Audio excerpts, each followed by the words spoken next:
সদিচ্ছা থাকলে প্রশাসনিক ক্ষমতায় না থেকেও মানুষের জন্য কাজ করা যায়, ফের প্রমাণ করল সিপিআইএম। গত বর্ষায় জলের তোড়ে ভেঙে পড়া বেলিয়াতোড়ের রাউতারা ভৈরবডাঙ্গা সংলগ্ন শালী নদীর কজবের বিকল্প হিসাবে এলাকার পার্টি কর্মী সমর্থক দরদিদের সঙ্গে নিয়ে সম্পূর্ণ স্বেচ্ছাশ্রমে হিউম পাইপ দিয়ে 4 চাকা 2 চাকা গাড়ি সহ মানুষের যাতায়াতের উপযোগী রাস্তা তৈরি করল সিপিআইএম। প্রসঙ্গত, বিগত বাম আমলে শালী নদীর উপর বৃন্দাবনপুর গ্রাম পঞ্চায়েত এলাকার ভৈরবডাঙ্গা এলাকায় একটি কজওয়ে তৈরি হয়। গত বর্ষায় জলের তরী আচমকাই ভেঙে পড়ে ওই কজওয়ে। খবর পেয়ে ঝড় বৃষ্টি মাথায় করে ঘটনাস্থলে পৌঁছে যান শাসক দলের বিধায়ক থেকে নেতা প্রত্যেকেই।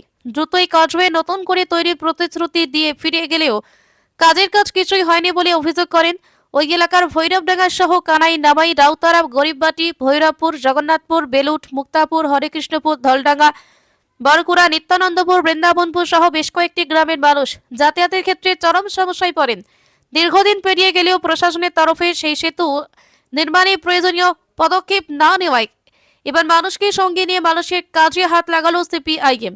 ওই অস্থায়ী সেতুর উদ্বোধনী অনুষ্ঠানে উপস্থিত সিপিআইএম নেতা তথা বড়জোড়ার প্রাক্তন বিধায়ক সুজিত চক্রবর্তীর দাবি, রাউতরা এলাকা বরাবর বামেদের শক্ত ঘাঁটি, আর সেই কারণে রাজ্য সরকার এই কাজে উদ্যোগী নয়।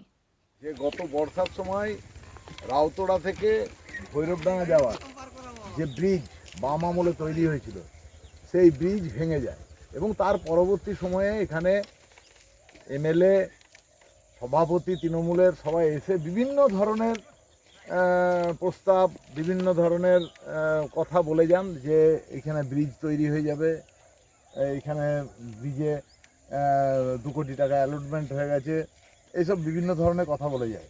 এবং উচ্চ মাধ্যমিক পরীক্ষায় তারা সরকারি একটা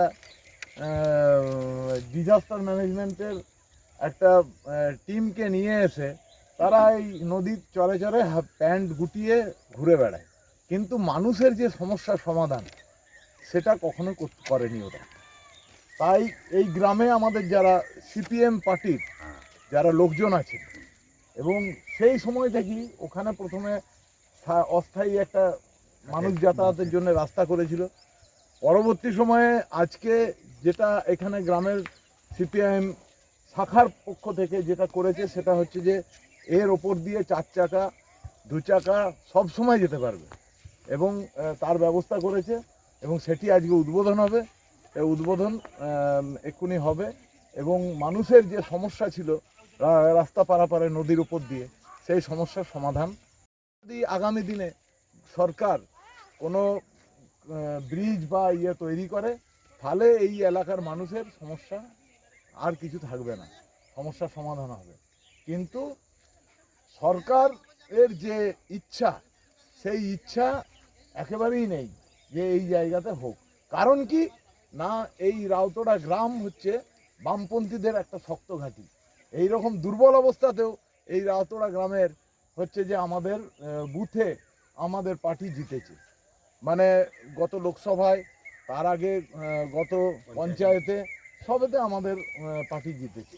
এটাই হচ্ছে এদের অপরাধ। গ্রামের মানুষ বামপন্থী হওয়ার কারণে সরকার কোনোভাবেই কোনো কাজ করছে না। তাই আমাদের পার্টির লোকজনেরাই তাদের শ্রম দিয়ে এখানে রাস্তা তৈরি করেছে এবং সেই রাস্তার আজকে উদ্বোধন হবে।